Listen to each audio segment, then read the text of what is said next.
So this is kind of an introductory discussion of NIH. I'm going to say I have a few slides, and then Alan's going to tell you, Alan Willard, who's the Deputy Director of the Division of Extramural Research, will tell you some things about what happens to applications and how we make decisions about what we're going to fund.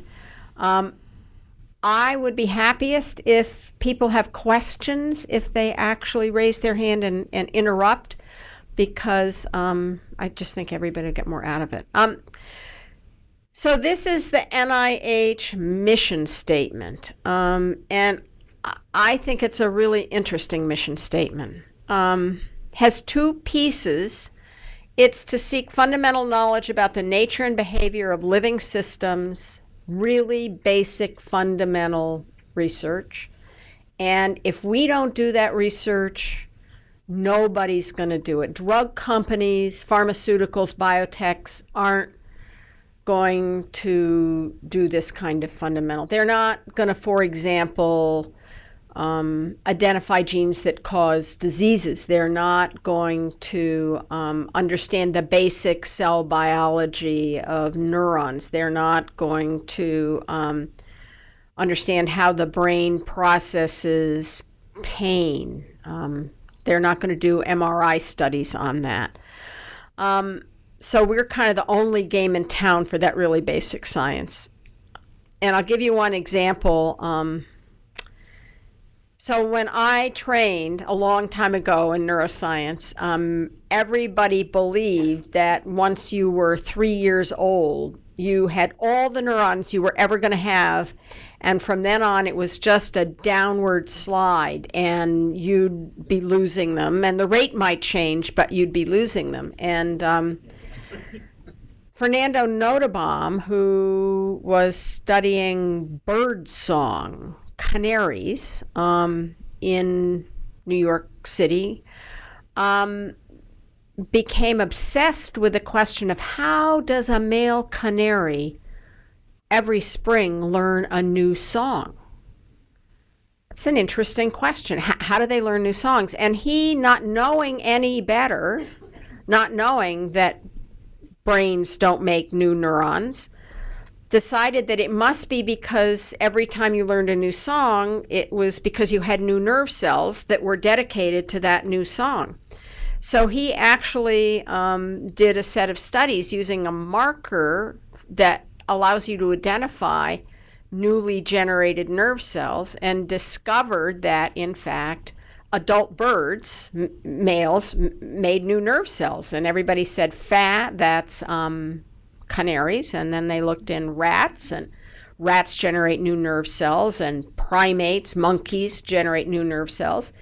And there actually was an experiment done on people. These were people who had terminal cancer and were given the same compound to look at the generation of new cells. And when they died of their cancer, people looked at their brains. And so even adult human beings generate new nerve cells. Now, that whole thing, that whole discovery, which has shaped our thinking about how you might treat neurodegenerative diseases, you could replace them exogenously, put in cells that can become nerve cells to replace the dopamine neurons, for example, that die in Parkinson's. But now there's a whole set of people who are trying to make the endogenous process of generating new nerve cells just work better. So that, to me, is an example of, if there wasn't this guy studying bird song, it might have taken another 20 or 30 years for someone actually to find that out. So fundamental knowledge. And then the grammatically incorrect second piece, which is the application of that knowledge to enhance health, lengthen life, and reduce the burdens of illness and disability. So very broad range of topics. We are the major funder of biomedical research in the U.S. We're the Biomedical Research Agency. We're part of the Department of Health and Human Services and some of the other operating divisions in HHS are the FDA, the CDC, CMS, a whole list of pieces that have to do with health and human services. We're about 40% of the HHS budget. We're a big chunk. So if the HHS budget is flat and we get an increase, somebody else has to get a decrease. And that's a complicated calculus that gets made every year. Our budget is set by an annual appropriation from Congress.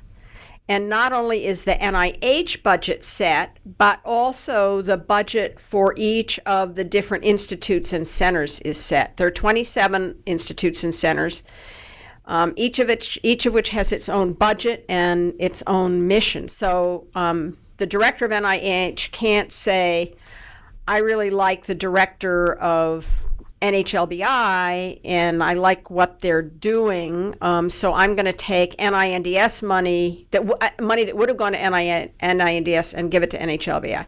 Congress, NIH proposes what the allocation will be, and then Congress establishes it. Now, in 2012, our budget was approximately $31 billion.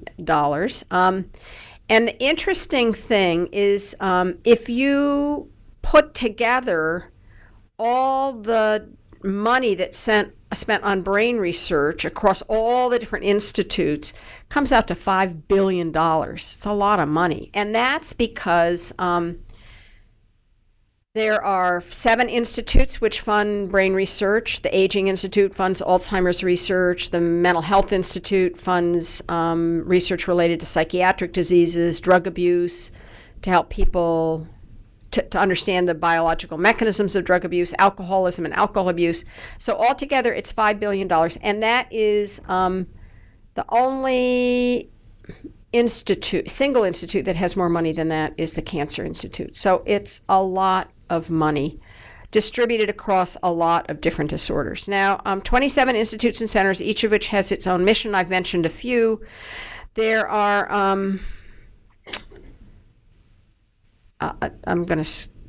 so our mission, this mission statement was written probably 12 years ago. It's a revision, and it's simpler in some ways than the NIH mission. It's to reduce the burden of neurological disease, a burden borne by every age group, every segment of society, by people all over the world. That's the mission statement. And the thing that I think I have never really felt comfortable with this is that could actually be about health care to reduce the burden. It doesn't say anything about research. So we have the second piece to support the mission. We conduct, foster, coordinate, guide research on causes, prevention, diagnosis, and treatment. And I added the and support basic research in all related scientific areas. And I think we're debating whether or not we should put the research piece right up into that first statement.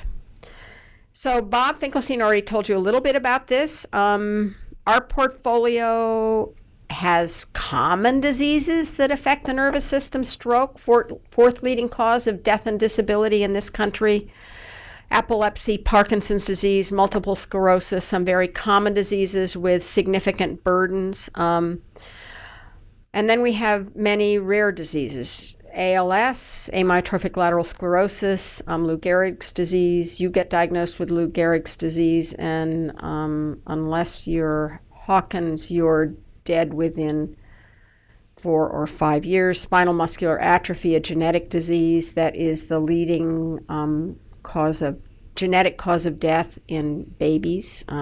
Some forms of that, babies don't make it through the first year.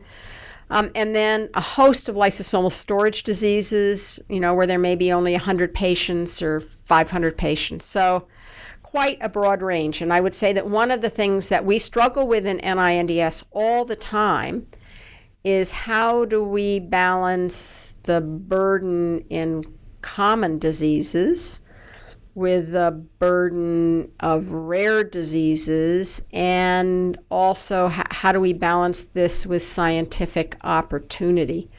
Yeah. Thank you for inviting interruption. Yeah. So for a disease like dementia with Lewy bodies that falls between Alzheimer's and Parkinson's disease, Right. Where do you see our primary institute? It's shared. It's shared. So there are a number of diseases, like Tourette's is another example where NIMH is interested in Tourette's, has some responsibility, and NINDS has some responsibility. And the most important thing there is for the two institutes to work together closely on that issue. And I'm going to say one more thing, and then I'll take your question. So it's interesting, NAPA, the National Alzheimer's Action Plan, or whatever NAPA stands for, not North American Auto Parts.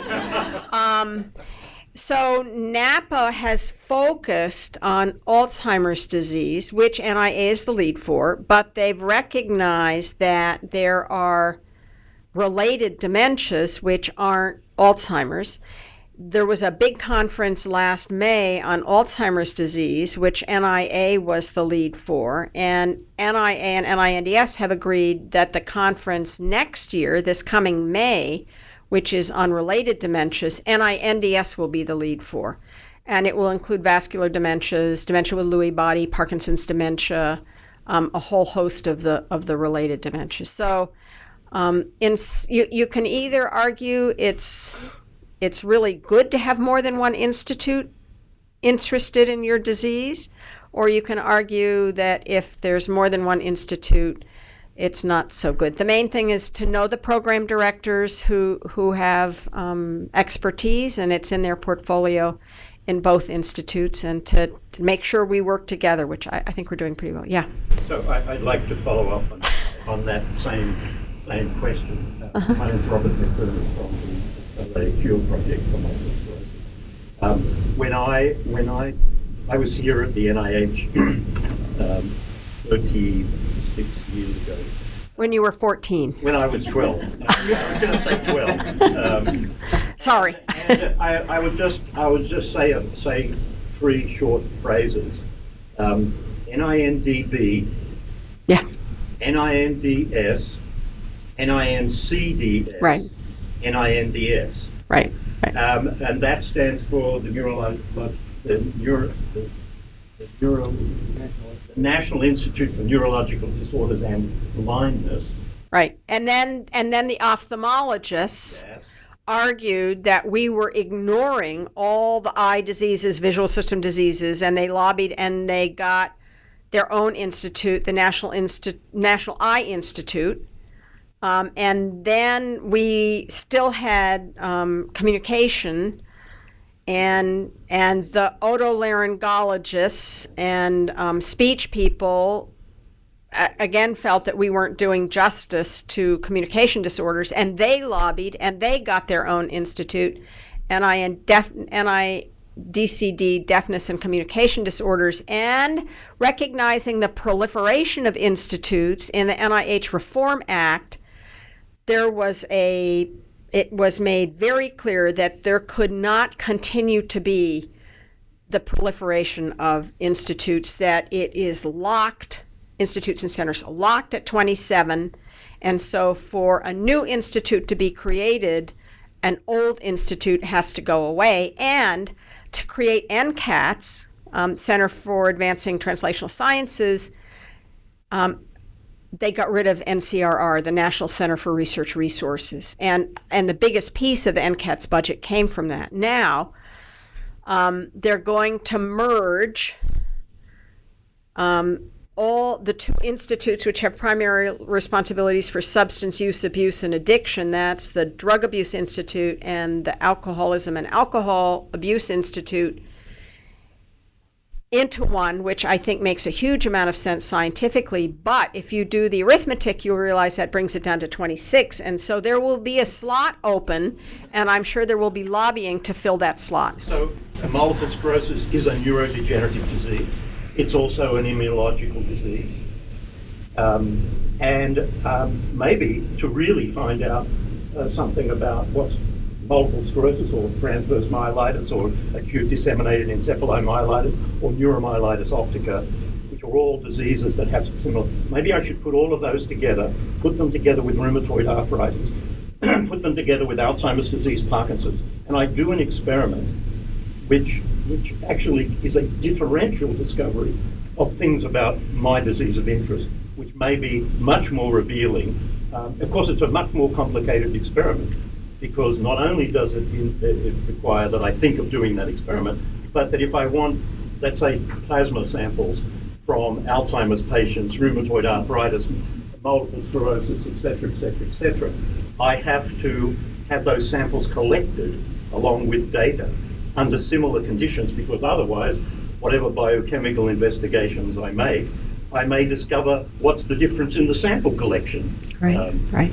So I actually think that we should be talking about... So there is one case where that actually is happening, and that's in chronic pain disorders. So there's a whole host of chronic pain disorders, vulvodynia, temporomandibular joint disease,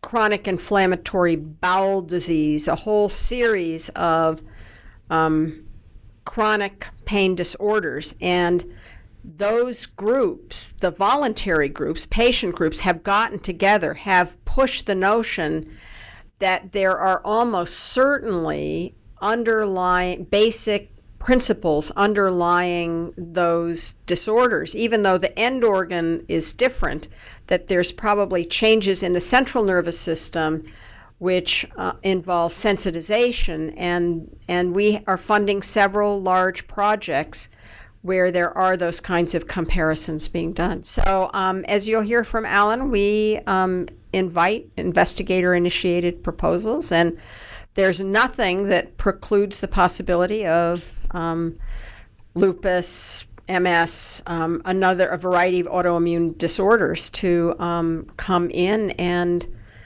be interesting to run a workshop. So I'm going to say a few words about how do we support research. So we've got that $31 billion. Almost all of it goes out to medical schools, universities, research institutes, and it goes out in a number of different ways. We fund grants. The grants are 4, 4, or 5 years, and basically you apply for a grant, you get awarded the money, and you've proposed a number of aims, and we expect that you will work very hard on those aims and produce important new results.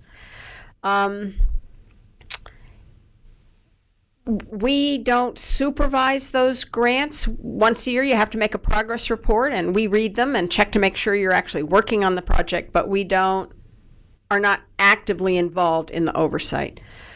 Second way we fund projects is through cooperative agreements, and this is where the Institute is an active partner. We are engaged in the conduct of the research. Clinical trials are one very good example where we check, are you recruiting patients? Is it going well? Can we help you? Maybe suggest changes in the strategies that are being used to conduct the trial, not trial design, but better ways to get people to participate. And then we also fund contracts. And this is where NINDS decides that what we really need is a blue widget, more than anything else, or along with other things. And in that case, we put out an RFP, request for proposals. People apply to provide those blue widgets, and we have a process which selects the best blue widgets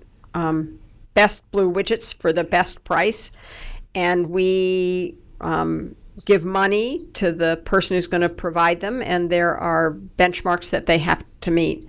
And then the last thing we support is in the intramural research program. So about 10% of our budget stays on this NIH campus, and it supports investigators who are doing the full range of basic translational and clinical science. So I think you probably heard several times now that we will fund everything from the most basic research on questions related to how the nervous system functions, works, translational science aimed at getting better therapies, better treatments, clinical trials. We also fund training. It's pretty clear that we need to make sure that there is a cohort of really great investigators who will replace me when I'm gone, who will replace the senior investigators who are leading the field, and that's an important piece. They need to be well trained. They need to understand the conduct of science. They need to be interested in our mission.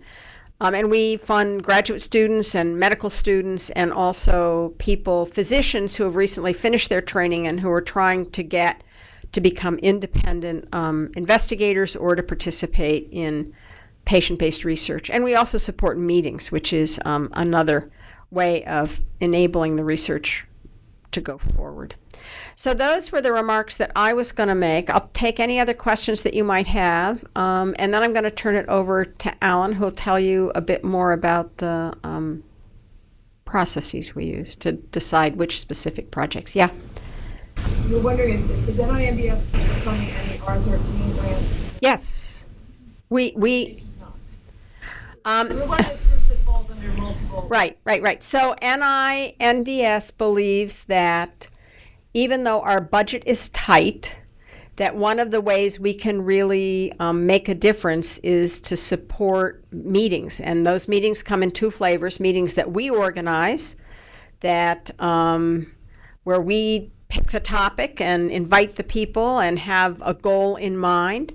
And there are also support for meetings where investigators or foundations decide that they would really like to have a meeting organized to address particular questions of interest. And we are still supporting R13s. We put a fair amount of our budget into them. We think it's important. Now, so you've just learned one of the basic principles of NIH. No two institutes run their business the same way. Well, so Laura Mamounis back there. Laura, want to raise your hand? She's actually the program director for autism. And Vicki Whittemore is the program director. I think she's in the other session. I spoke to Vicki and she said it would be one of the two. Right. So Laura and Vicki together. So it turns out that NINDS has been particularly interested in supporting projects that look at single gene defects that cause autism and neurological disorders. So there's a number of those and intersections between autism and our other diseases. We're probably not going to fund to have families come together. Oh, that's okay. But if there's a significant scientific research question that could be furthered by a meeting, we will certainly consider those applications. And used to be that Alan was the meeting guru, but it's now Ernie Lyons, who's in the back, just raised his hand. So there's, Ernie, do you want to talk a little bit about how we make decisions about which meeting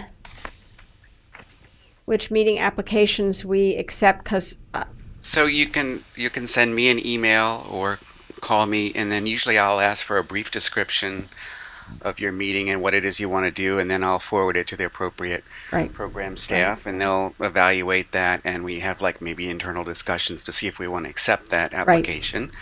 And it gets reviewed in one of our study sections within NINDS, and if it does well in review, well. Do you do Granbury closed type meetings or just open? We do both. So I think the keys are talk to the two program directors, convince them, send the email to Ernie. He will follow up with the program directors. So we have to agree to accept it. And once we've agreed to accept it, then it gets reviewed. And unfortunately, we usually just provide partial funding, but I know that every little bit helps. So other questions? Yeah. Great. I know that there are other. So who are you and what do you represent? I'm Dawn Mancuso with the Hydrocephalus Association. Okay, great. You came with Paul. Yes, I did. I know there are Dawn Mancuso with the Hydrocephalus Association. I know that there are other governmental agencies and departments that do research as well. DoD does a lot on brain injury. How does NIH work with those other departments if they do?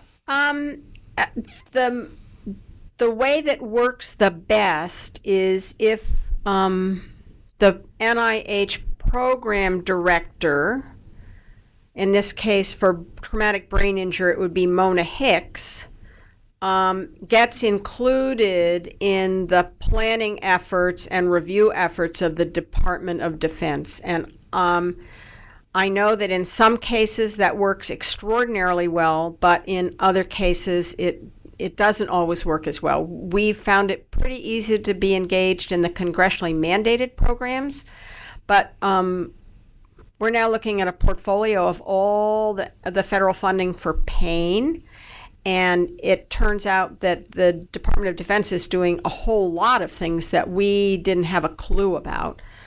Interesting clinical trials with soldiers who've come back with significant pain issues. So the president has recognized that this is an issue particularly for returning soldiers, that there's the VA, there's the DoD, there's the NIH, and actually he issued an executive order maybe 2 weeks ago that requires, it had a whole lot in there about better support for mental health issues in the VA and some very practical things, but it also requires the DoD, the VA, and the NIH to put together within, I think it's 80 days, a coordinated research plan. And so that should also make a difference. So it works reasonably well, but not as well as it might. And nothing. We work on it, but okay. One more question.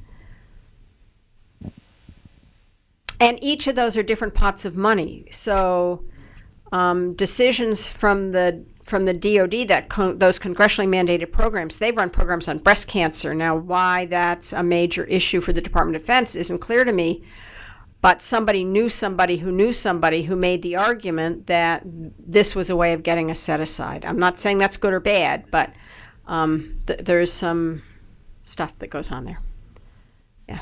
Hi, Angela Taylor from the Lewy Body Dementia Association. So another question about dementia with Lewy bodies. We're not a rare disease. We estimate, 800,000 people perhaps have DLB in the United States. Right. There are no FDA-approved drugs for DLB for any symptom. Obviously, there's one now for Parkinson's disease dementia, which is under our spectrum. Mm-hmm. What's the best route through NIH for our organization to explore perhaps drugs that industry won't look at for an indication for DLB because we have no really viable biomarkers quite yet. But the families are still very, very much struggling because they don't have enough treatment options, especially for some of the more challenging issues like the behavioral problems, and there's the risk of very severe medication reactions. So, what's your suggestion? The best thing I can suggest to you, beside, I think it's either in Mark Sutherland's portfolio or Katrina Gwynn's, is also to talk to Rajesh Ranganathan, who runs our Office of Translational Research.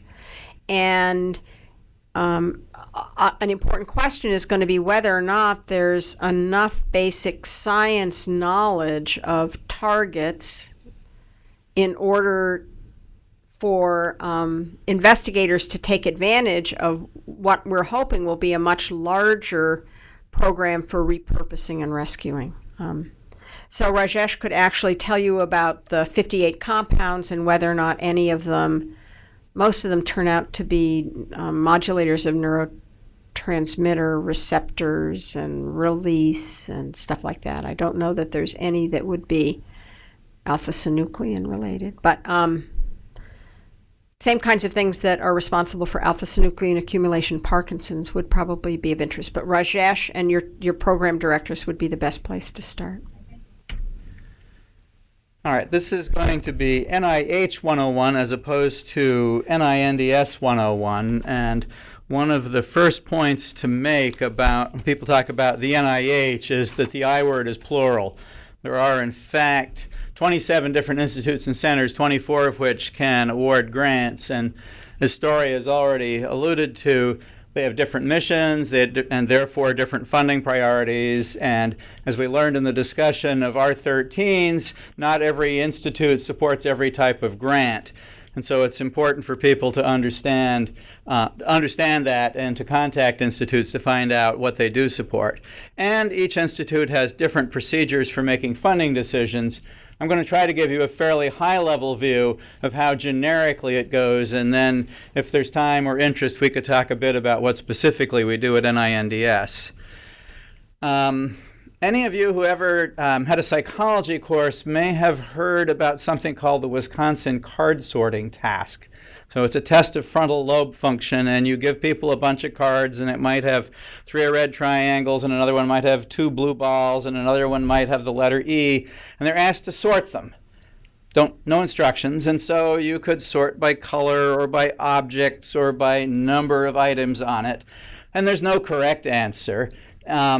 And sometimes one thinks maybe that's the way research was divided up at NIH. There's a lot of different ways that one could do it. You can do it by stage of life. 80-year-olds are not the same as newborns, not the same as teenagers. You could do it by organ systems. You could do it by specific diseases.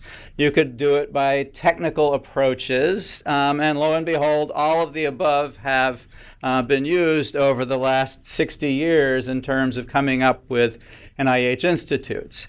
We've heard this morning that there is some turnover, so I've highlighted here, if I point in the right direction, okay, NCATS, so 2 years ago, this diagram had NCRR in there, so NCATS has replaced it. We just were discussing that NIDA and NIAAA are going to be merged into a new institute on substance use, abuse, and addiction, name to be determined. So far, all the candidate names have acronyms that are unattractive when pronounced. So good suggestions will be welcome. So the point is there are a lot of different institutes and they have different ways of doing things. So I'm just going to very briefly discuss some of the major steps by which we get from the desire of an institute to support research that is within its mission to actually having money in the hands of organizations and investigators to do that research. So I'll show this slide several times to remind you of where we are in the process. But in order to apply, people go through, they don't even start with NIH, they go to grants.gov. This is how you apply for almost any federal grant program. It then comes to the NIH electronic mailbox. This ERA is Electronic Research Administration. Then goes to an office that actually decides which of those 24 grant-making institutes and centers gets it, and also decides where will it be reviewed. I've used the word study section here. I'll say just a bit about that. After review, there is a funding plan developed by institute staff and council. Ultimately, it comes to the institute director, and then there is a funding decision. So there are a number of different steps. Let me just give you an overview of how those go. So first of all, anything that comes in has to be in response to some funding opportunity announcement.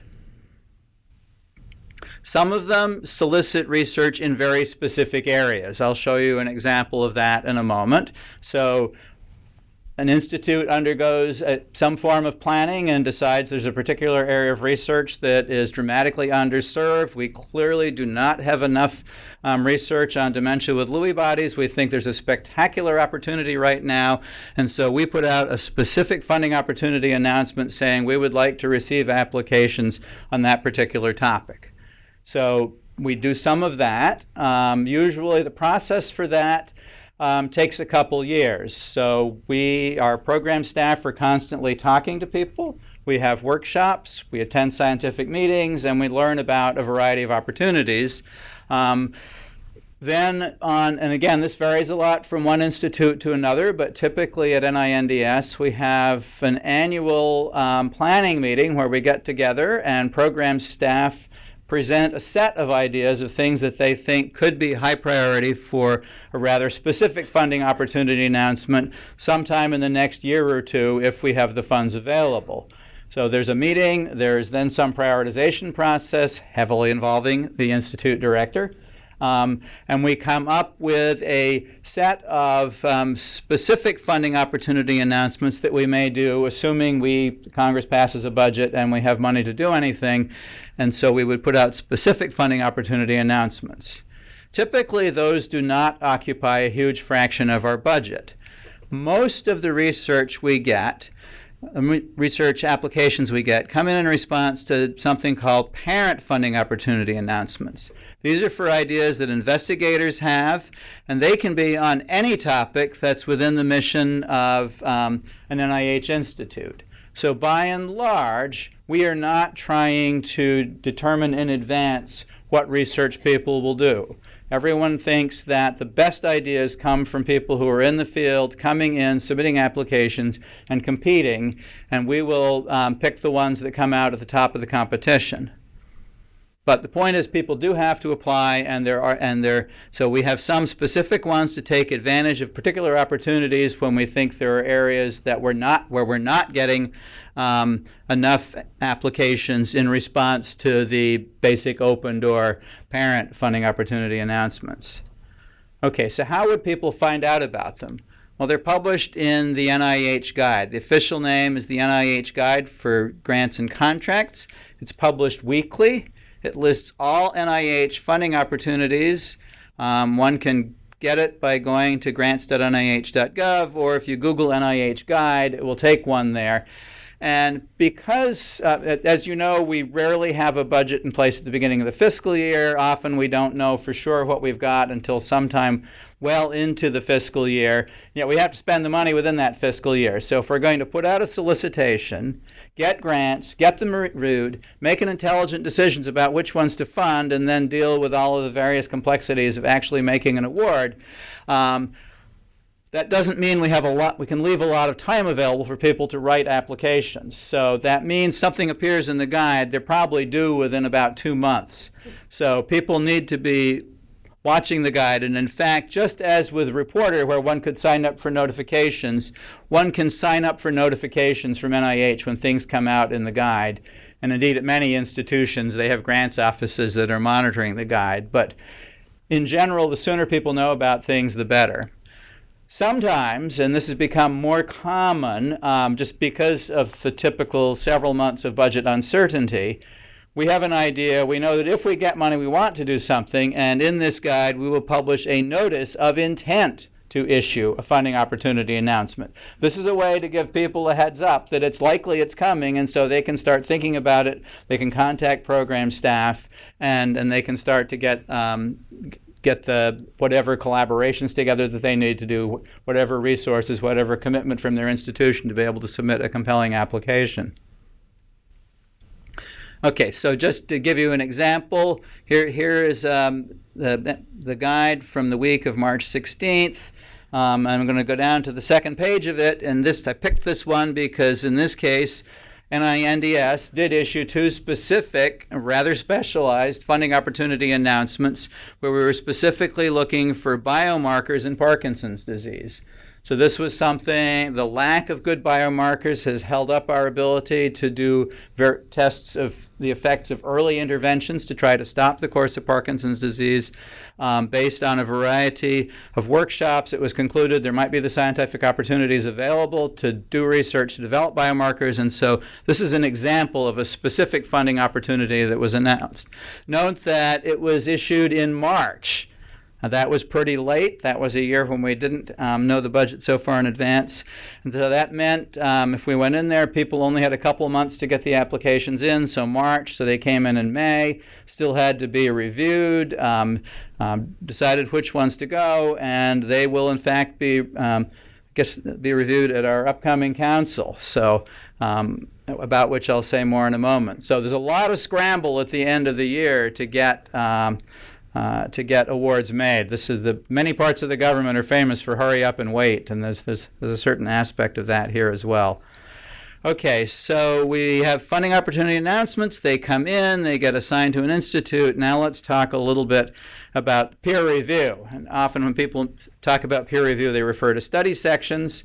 So basically, there are a variety of types of study sections, but really what these are groups of experts in a field, and by and large, they are either put together for the purposes of reviewing applications in response to one specific funding opportunity announcement, or they are committees that meet 3 times a year to review applications within a specific scientific area.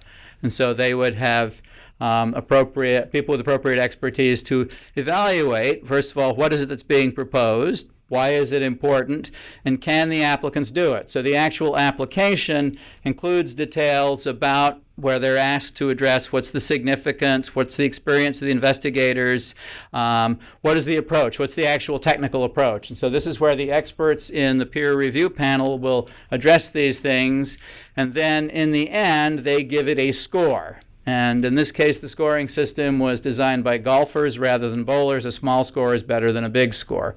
And so it's a 1 to 9 scale where 1 is the best score and a 9 is forget it.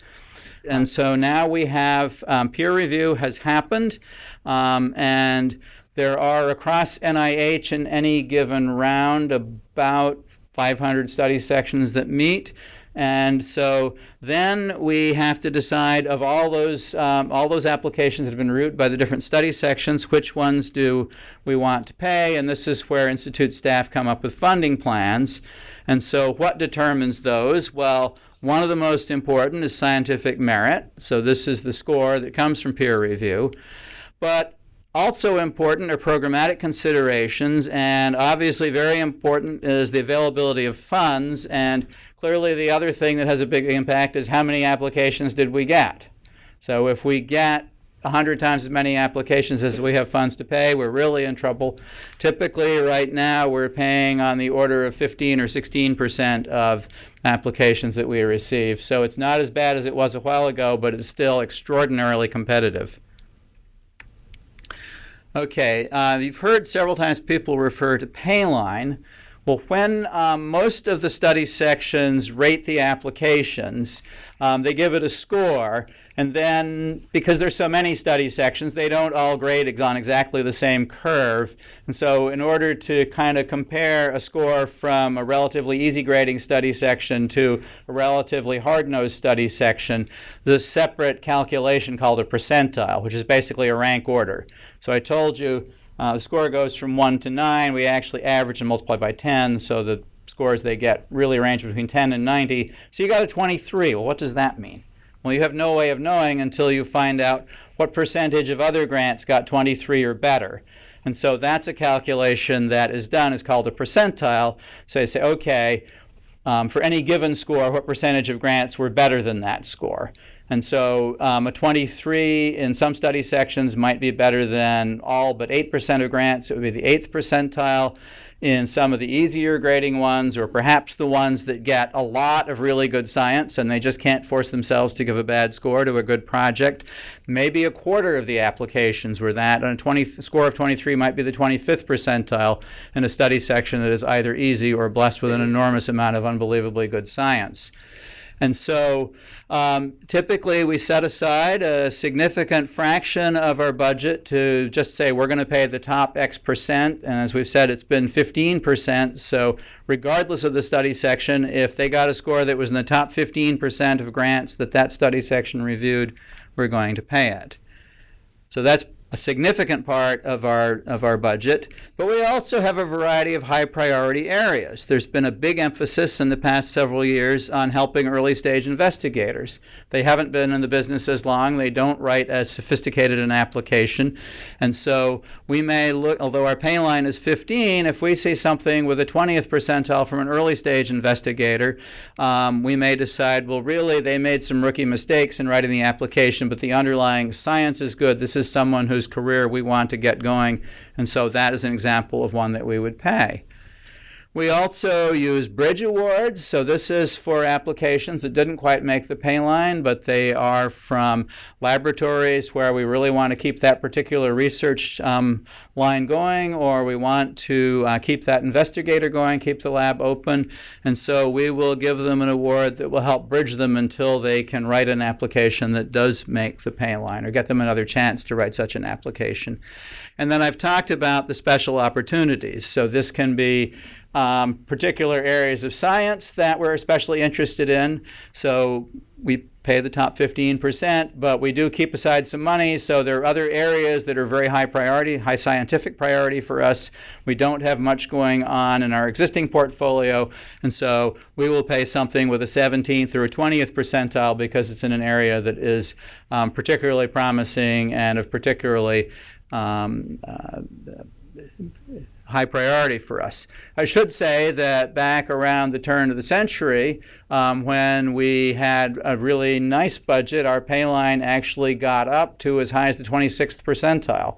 So, and I would say my personal view is that pretty much anything in the top 30 percentile is clearly worth funding, and if we had enough money, we would be using it wisely if we supported that research. So the fact that we're only paying up to the top 15th percentile and then picking other grants beyond it does not mean we're dropping in quality. It just means it's a very competitive world out there.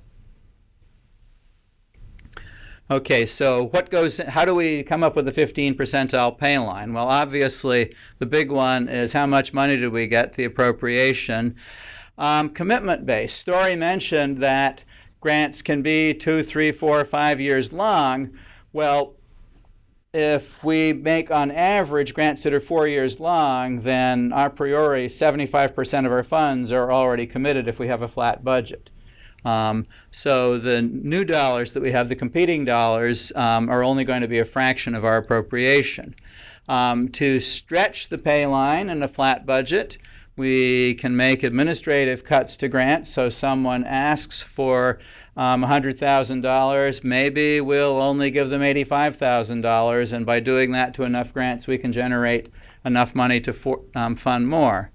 We also, as I said, have decided that there are high priority areas, whether they're new investigators or specific scientific areas, or those special funding opportunity announcements where we had specific solicitations and actually set aside specific amounts of money to support those. So all of these other factors go into determining what is the Payline. And then finally, the biggest determinant, of course, is the number of applications that we get. Okay, so council. So I've told you there are hundreds of study sections. For NINDS in any given round, there are probably 50 study sections that have reviewed grants for us. So each study section is either looking only at applications in response to a specific solicitation, or they're looking at applications in a specific scientific area. The role of council is to serve as a second level of review where they're looking at all of the applications that have come into NINDS, and so they're looking at a higher level.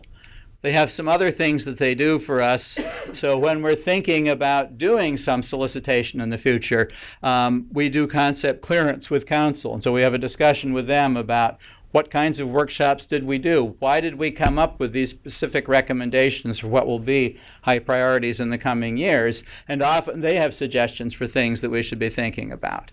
And then the other role of council is to advise us on overall goals and priorities.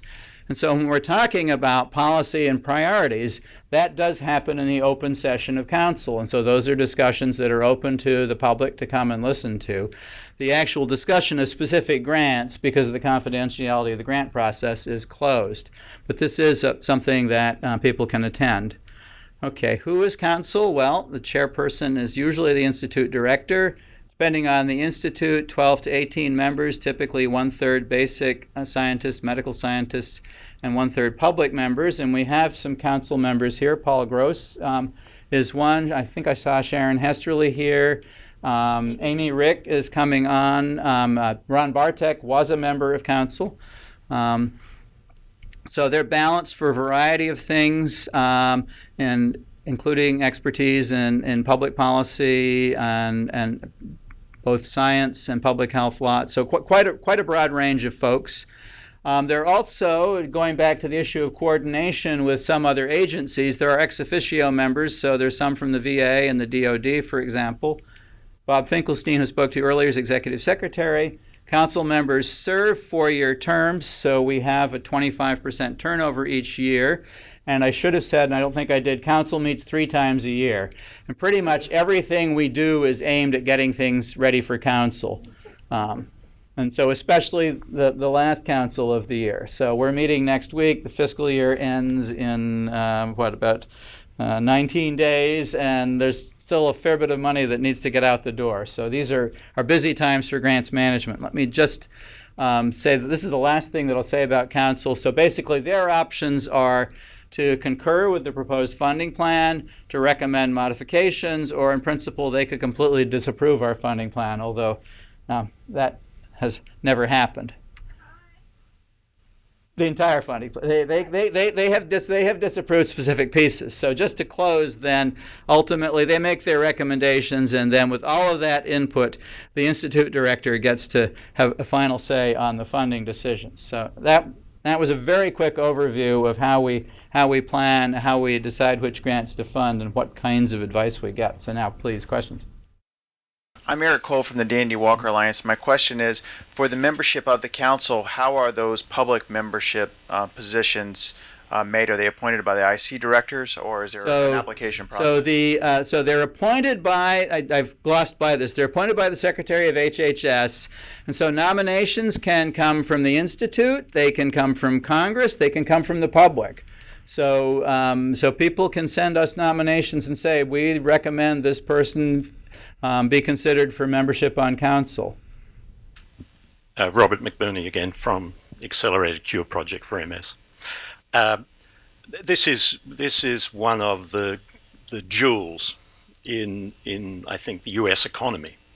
The reviewing system, and over the weekend at the Celebration of Science event, this was the NIH's process was mentioned as being the envy of many countries around the world. That being said, I'd say that our organization is called the Accelerated Cure Project for Multiple Sclerosis. The organization that co-ran the event on the weekend was an organization called Faster Cures. The National Multiple Sclerosis Society has a part of its research called Fast Forward. There's a Cures Acceleration Network. Taking all of those terms as meaning something, I think what it means is that there's a feeling that often comes from patient groups that things aren't moving fast enough. One way for things to move fast enough was also referred to over the weekend as one of the I think the growing areas, and that is collaboration. So can you give me some, or give us all some insight into, in the presence of a lot of organizations that either exist with the names Faster, Accelerate, etc., that may be bringing in donations and other private money, how the match is between the speed at which those organizations can launch things and what the NIH and the NINDS specifically can do to be at the table, if you like, in the funding of these activities. Because believe me, all of us would like the NIH to be at the table in collaborative activities that require multiple stakeholders to fund it. So one of the things that was mentioned this morning was the sharing of applications that have been through the peer review process at NIH. Now, in terms of, another talk I sometimes give is why does it take so long? Because typically from the time that people submit an application until an award is made is a minimum of 6 months, and it can take significantly longer, depending, and that assumes that they succeed on the first try. I didn't mention it, but if people don't get funded on the first try, they're allowed to revise and resubmit one more time. So they actually get 2 shots with a particular project. A long time ago, someone said for any particular process, I can do it really well, I can do it really fast, I can do it really cheap. You get to pick 2 out of 3. And so the challenges of doing a fair review and a thoughtful review and finding people who have the appropriate expertise who are not in conflict, and the fact that those people aren't just sitting around at their desk waiting for NIH to call and say, hey, can you come review a grant? They have other things to do. So generally, if you want the right people to be able to review, they need typically at least 6 weeks, if not 3 months advance notice. And so as quickly as people get their hands on the grants and know what are there, they start recruiting people. But that's only one part of it. The other part of it is that with large sums of federal money, there are a lot of reporting requirements in terms of protection of human subjects, in terms of appropriate plans for sharing of data, in terms of appropriate handle. And each of these things requires that the institutions have all of the appropriate approvals in place. So it's not just NIH that is contributing to these delays. It is the desire to have things be safe as well. And although it is seemingly slow, when you look at any individual step, no particular step is all that slow. But back to how can partnerships help? Well, one of the ways is that if the result of this somewhat extended and seemingly slow review process is an outcome that people trust, that it was fair and thoughtful, then the sharing of those results from an investigator with other agencies could speed things up. You know, a number of scientific journals are doing this now. They're sharing the results of reviews of manuscripts. I see the door overflowing, and I don't think it's because people are eager to get in here and hear me. So I would say there are efforts being made to cut out what turns out to be unnecessary time, the computer-based system for receipt, computer-based referral, and we now expedite grants so that if we know it's within the Payline, we'll get the dollars out the door as soon as we have that information.